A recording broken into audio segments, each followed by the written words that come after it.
Procurador José Ugaz para hablar del desaforado congresista Freddy Díaz que, por violación, no podrá ingresar a la política en los próximos 10 años. También conversaremos con él sobre en qué va el caso Sodalicio y sobre la ley que acaba de presentar el congresista Jorge Montoya, que busca acabar con la proporcionalidad en el uso de la violencia cuando la gente se está manifestando en todo el país contra el gobierno de Dina Boluarte. Bienvenidos a Nativa a Fondo. ¿Cómo va el caso de María y la denuncia contra un congresista que hasta el día de hoy no encuentra justicia? Bueno, 7 meses después de ocurridos los hechos prácticamente, porque ella fue violada el 26 de julio del año pasado. La investigación ha avanzado en lo básico, hemos logrado recopilar exámenes psiquiátricos y psicológicos sobre su situación y, digamos, lo primero sorprendente es que el informe psicológico que expide el Departamento Forense del Ministerio Público es incomprensible, es inaceptable y es indignante, ¿no? Son 2 psicólogas que han evaluado a María luego de haber escuchado toda la narrativa puntual de cómo ocurrieron los hechos, cómo se siente, qué impacto está teniendo esto en su vida. Las propias psicólogas observan en el capítulo de análisis que se le advierte con temor, ansiedad y expectativa respecto de la situación que está viviendo y sin embargo concluyen que no hay ningún impacto emocional derivado de los hechos en materia de investigación. Nosotros tenemos 2 informes psiquiátricos de una psiquiatra que ha sido forense, René Delgado, y también de otra psiquiatra muy reconocida, Marta Rondón, y ambas son contundentes en el sentido de que María está pasando por estrés postraumático derivado de una violación. Esto constituye lo que en derecho penal conocemos como daño psíquico y además está pasando por un periodo de depresión profunda, incluso con ideación suicida de cuando en cuando. ¿Cómo pueden haber 2 opiniones tan contrapuestas en una situación tan evidente, ¿no? Le hemos pedido a estas psiquiatras que evalúen la metodología aplicada por las psicólogas que dicen que no ha pasado nada y las conclusiones son a su vez contundentes también. En primer lugar, se le han aplicado una serie de pruebas a María y la conclusión es que el relato es un relato en el que no se advierte ningún indicio de que esté adulterando la verdad. Es decir, se le ha evaluado y su narrativa, su versión, su explicación de los hechos se ajusta a la verdad. Y en segundo lugar, han evaluado las pruebas que han aplicado estas psicólogas y llegan a la conclusión que son pruebas inidóneas, no son pruebas para evaluar daño psíquico o estrés postraumático y sin embargo han tenido el atrevimiento de afirmar tal conclusión. Esto tiene solamente 2 explicaciones. O son psicólogas altamente incompetentes y por lo tanto no deberían estar trabajando en un departamento como el Departamento Forense del Ministerio Público, o aquí ha ocurrido un acto de corrupción, porque no se me ocurre a mí otra variante cómo pueden llegar a una conclusión 2 profesionales que tienen título de psicólogas y que se supone que tienen experiencia forense. Entonces, en términos sustanciales, eso probablemente es el obstáculo más grande que se ha producido hasta el momento, porque después ya se han tomado otras versiones, declaraciones de testigos, por ejemplo, el amigo de María, que es quien va recurrentemente a la oficina y es rechazado por la seguridad del congresista, y él ratifica toda la versión que ella ha dado en su momento. Es importante señalar que la Corte Suprema ya tiene varios fallos, incluso un acuerdo plenario, donde establece que la víctima de un delito de violación se convierte en el testigo fundamental, porque es lo que la Suprema misma llama un delito clandestino, y que su versión, si es corroborada por elementos colaterales, tiene toda la fuerza de prueba como para llevar a una sentencia condenatoria, y ese es exactamente el caso en el que estamos. Procesalmente, el día de ayer lo que ha ocurrido es que la Fiscalía había pedido una detención preventiva contra el fiscal, el excongresista Díaz, alegando, y nosotros sostenemos esa tesis, que sí hay peligro procesal en su caso. Sin embargo, el juez supremo, Checkley, ha llegado a la conclusión de que ese peligro procesal no existe. porque dice que Díaz tiene arraigo domiciliario y arraigo laboral. Sobre el arraigo domiciliario hay que decir que tiene un departamento alquilado, cuya penalidad si desaparece creo que son 2 mensualidades de 1.000 soles. O sea que eso no es arraigo de ningún tipo. Y en segundo lugar, el arraigo laboral él lo demuestra con un certificado de trabajo que consiguió el día que el Congreso lo inhabilitó. Ese mismo día consiguió un certificado de trabajo de una ferretería que dice que él es el asesor de ventas en ferretería desde ese día. El diario La República ha ido, ha verificado y no existe tal ferretería, que se llama Grupo Abad. Y lo que hay ahí es un nido para niños. Esto evidentemente es un documento falseado y sin embargo el magistrado ha tenido eso en cuenta para decir que sí hay arraigo domiciliario, y cuando nosotros hemos sostenido que además hay peligro procesal porque él ha venido obstaculizando el avance del proceso, no hay que olvidarse que él se desaparece después de la violación el día 26, él no vuelve a aparecer hasta 6 días después. Dijo que estuvo en la casa de una tía, que él no había escuchado las noticias, que él no sabía que lo estaban acusando, pero es evidente que lo que quiso fue evitar que le hagan la prueba de alcoholemia y la toxicológica para confirmar la versión de María. Y por otro lado, él ha venido sin duda alguna coordinando, influenciando con su seguridad un guardaespaldas de apellido Tolentino, que es el que impidió que el amigo de María pudiera ponerle término a esta violación y que después ha mentido sistemáticamente diciendo que ella no estaba en ese momento ahí y que nunca ocurrió nada. Los casos de violación en Perú, sobre todo a personas poderosas, no solo es el violador, sino el sistema que está hecho para que no se pueda procesar, para que se hostigue a la persona que denuncia, y como en este caso se use todo el poder para poder evadir la justicia. Una de las cosas que él hizo antes de ser, digamos, desaforado, es decir que la sesión sea secreta porque quería respetar el derecho de María, y allí se habló de las pruebas que están usted contándome del acto de la violación, sobre todo las huellas digitales en el cuerpo de María, y cómo este cómplice de apellido Tolentino hizo todo para que el delito se cometa. ¿Cómo se hace para evitar que estos sistemas donde gente como el excongresista Freddy Díaz salga impune?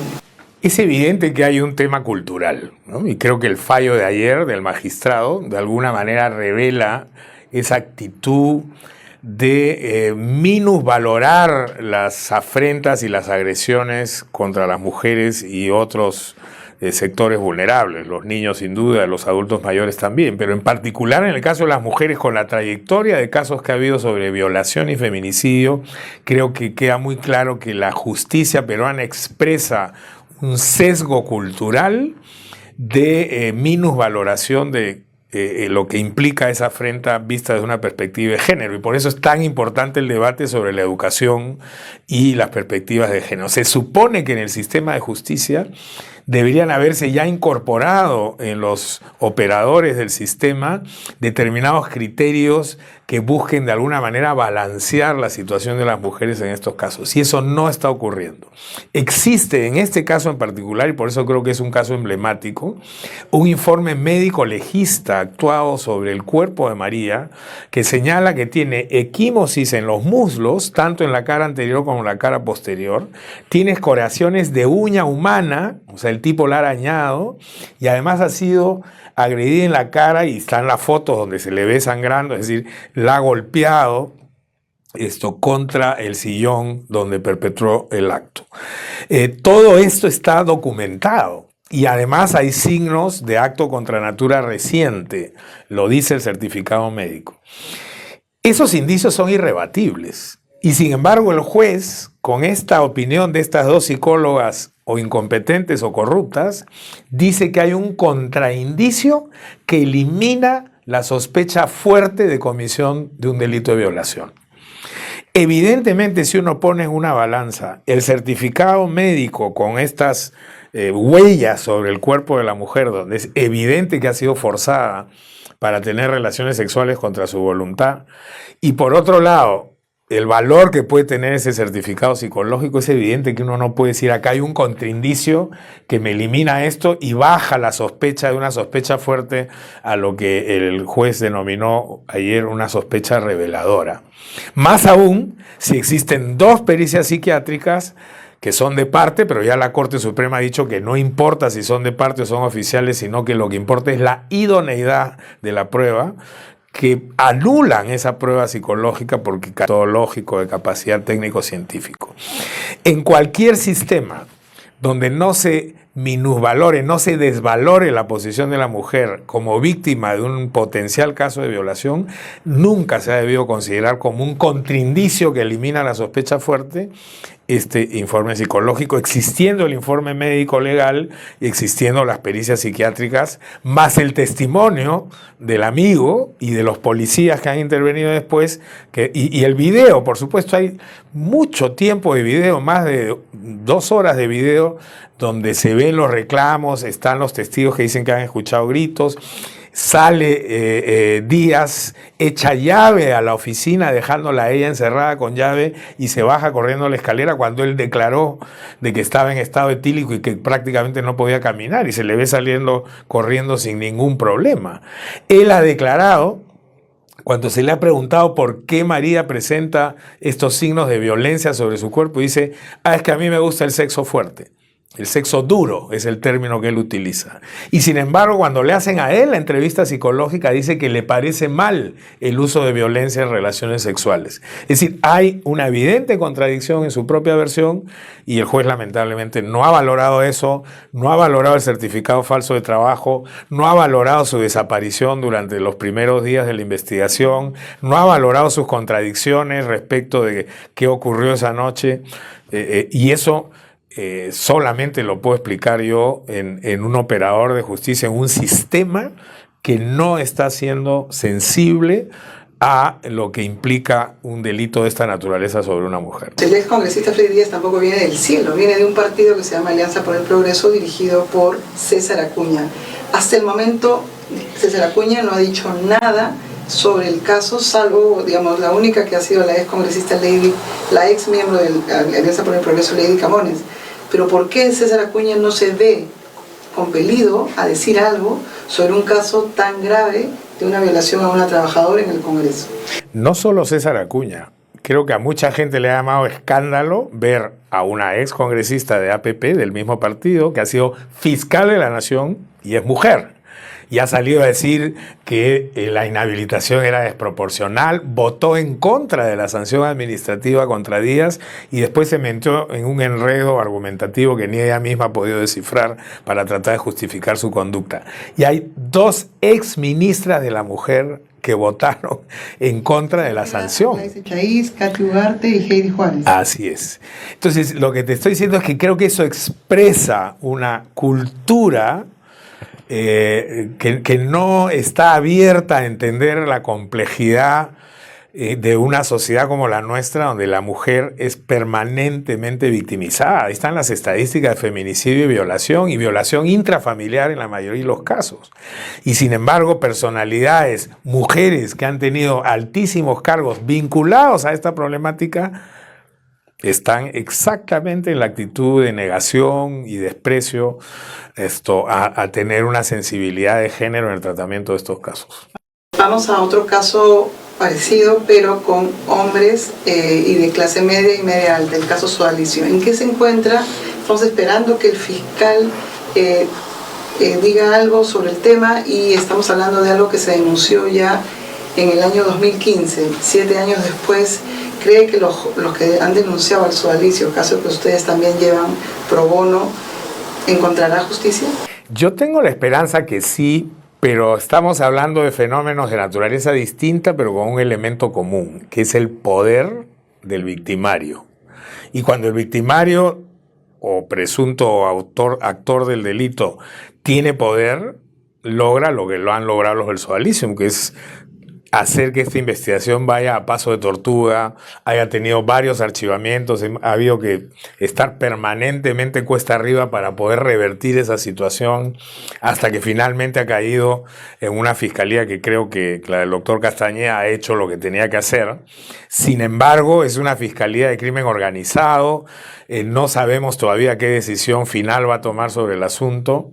Es posible que le ponga algún acento a algunos aspectos del problema, como puede ser el aspecto de lavado de dinero, de los delitos financieros, pero aquí hay un drama humano de decenas de jóvenes y adolescentes, y los hemos escuchado, los ha escuchado el fiscal, los he escuchado yo, destruidos al momento de rendir su testimonio porque han sido abusados y hoy día están viviendo una situación emocional muy difícil. No consiguen trabajo, no están preparados para tener pareja, su vida social fue destruida por años en los que han participado en estos grupos, y sin embargo el sistema no es sensible a esa situación. Y se demora los años que se demora porque es un expediente, sí, es un expediente voluminoso, pero creo que muchas veces se pierde la perspectiva humana de la problemática que generan estos delitos. Nosotros estamos hablando de lesiones mentales graves que se han producido en las víctimas del sodalicium. Estamos hablando de pérdida de libertad y de libre albedrío. Y no digo, todavía no conocemos el resultado, pero es posible que finalmente nos digan, bueno, eso ya como ha pasado mucho tiempo, lo vamos a dejar de lado y vamos ahora a mirar solamente la parte financiera. Yo creo que eso sería mutilar el caso Sodalicium y quitar de vista uno de sus aspectos más complejos, que es el del drama humano que han generado los autores de estos delitos. Usted ahorita, si es que alguno de los miembros de la generación fundacional de Sodalicio es captado, es cometiendo delitos en estos momentos del estilo que se denunció en el 2015. Bueno, ya hemos visto que ha ocurrido en algunos casos donde personas vinculadas a esa generación fundacional de Sodalicium han sido luego intervenidos en flagrancia, incluso cometiendo abusos sexuales contra niños, ¿no? Y niños pobres. Y yo creo que ahí hay una patología que ha sido de alguna manera potenciada y exacerbada bajo el ropaje de una pseudo comunidad religiosa para permitirse estos espacios de perversión sexual por un lado y por otro lado de abuso permanente emocional, porque lo sexual es solo un aspecto. Muchas de las víctimas del Sodalicium no han sido violados sexualmente, pero el nivel de agresión emocional es de tal magnitud que los ha puesto en una situación como la que he descrito de postración. Hemos escuchado a personas que hoy día tienen 40 y algo años llorándole al fiscal explicando que están con tratamiento psiquiátrico y que se ven imposibilitados de tener una vida normal. No pueden desarrollarse como personas normales por el daño que se les ocasionó 15, 18, 20 años atrás. Este caso se expresa, por ejemplo, en Jaime Bertel, sacerdote del Sodalicio, en José Antonio Uren, y que digamos que hasta ahora no han tenido ninguna ni siquiera llamada del fiscal para explicar todo lo que han hecho dentro del Sodalicio. ¿Por qué sucede eso con dos personas que forman parte de una organización que sigue teniendo mucho poder hasta el día de hoy? En el caso de estas dos personas, creo que lo que los ha blindado hasta este momento, y esperemos que eso no se siga manteniendo, es su ropaje eclesial, porque Uren es obispo y Bertel es sacerdote. Y hay que recordar que la primera fiscal que tuvo el caso lo archivó prácticamente de plano porque ella consideraba que era inimaginable que un obispo y un sacerdote católico hubieran podido incurrir en los hechos que nosotros estábamos denunciando. Hoy día el mundo está plagado de ejemplos y de historias en las que se ha demostrado que precisamente en ese sector hay una patología que se ha venido expresando, patología criminal, digo, que se ha venido expresando con mucha frecuencia, al punto que el Papa ha tenido que intervenir para empezar a adoptar medidas correctivas en ese sentido. Entonces, creo que este prejuicio de que quien ejerce la función sacerdotal o de obispo en una iglesia no puede ser capaz de cometer este tipo de abusos ha jugado de alguna manera en contra de esta investigación, ¿no? Es inevitable no tocar lo que está pasando ahorita en el país. Han habido 50 muertos, estamos en el medio de un gobierno que está, digamos, peleando ser transición o peleando continuar, y el congresista Jorge Montoya ha presentado un proyecto de ley para eliminar la proporcionalidad de violencia, en la cual él admite que si quitan esta proporcionalidad, la gente asustada por las balas que pueden caer ya no saldría a marchar. ¿Qué opina de este proyecto y esta iniciativa que creo que acabaría con el Estado de Derecho? Bueno, a mí me preocupa mucho el discurso que están impulsando los congresistas que han sido militares.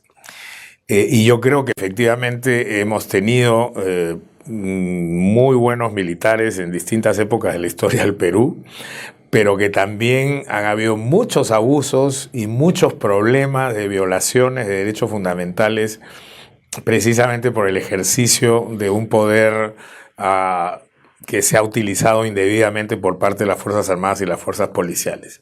Entonces, esta confrontación que muchas veces militares como el congresista Montoya han acusado a otros de ser enemigos de las Fuerzas Armadas, de querer generar una división entre sociedad civil y Fuerzas Armadas, lamentablemente hoy día lo estamos viendo en una narrativa que están desarrollando los congresistas que tienen un pasado militar. Me refiero a Montoya, me refiero a Cueto. Anoche he escuchado al ex primer ministro Valdés, que fue general en su momento también, y quienes tendrían que poder poner un poco de cordura en el diálogo, lo que hacen permanentemente es buscar la polarización. En el caso de Montoya, militarizando los aeropuertos, eliminando la proporcionalidad y dar una suerte de carta blanca a el abuso y la prepotencia de quien tiene una potencia de fuego que no tiene normalmente quien está al otro lado.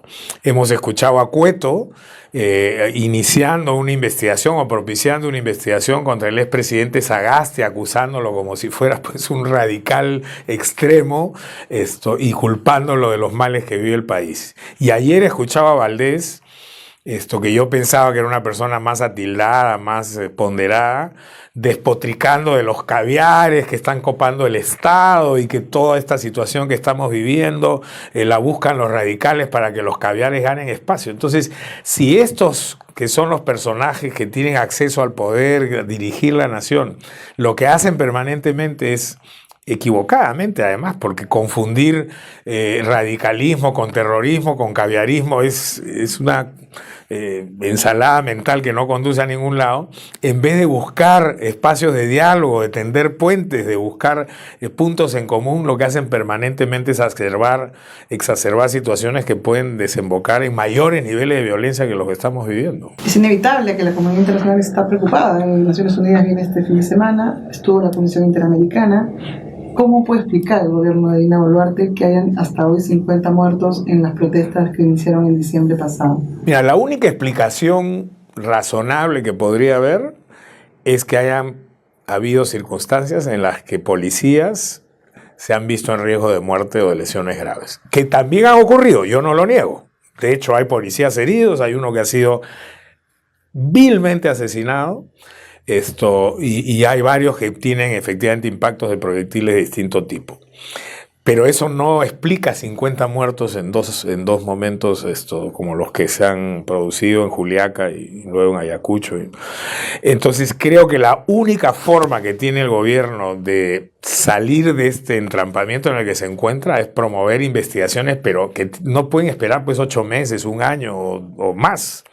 Para dilucidarse, tiene que haber rápidamente una intervención forense fiscal para discriminar aquellos casos en los que puede haberse producido una circunstancia de legítima defensa y separar todos esos casos de aquellos en los que lo que estamos hablando es de un abuso de la fuerza, en la que no se han respetado los protocolos.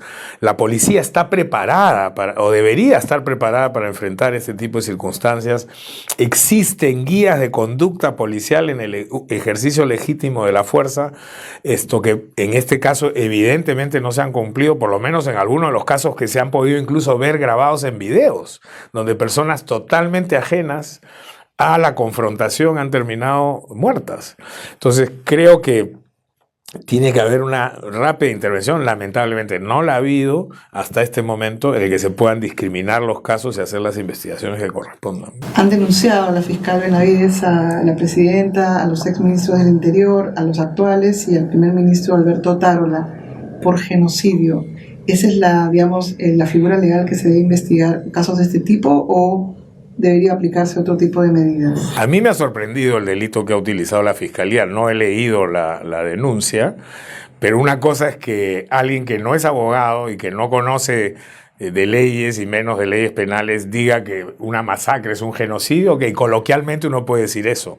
Pero técnicamente hablando, el genocidio como delito deriva de una convención de Naciones Unidas y tiene requisitos específicos. Uno de ellos es que detrás del acto de la muerte, del asesinato de personas plurales, de una cantidad determinada de personas, esté la intención de terminar con un grupo étnico, religioso, etc. La ley hace una descripción de eso.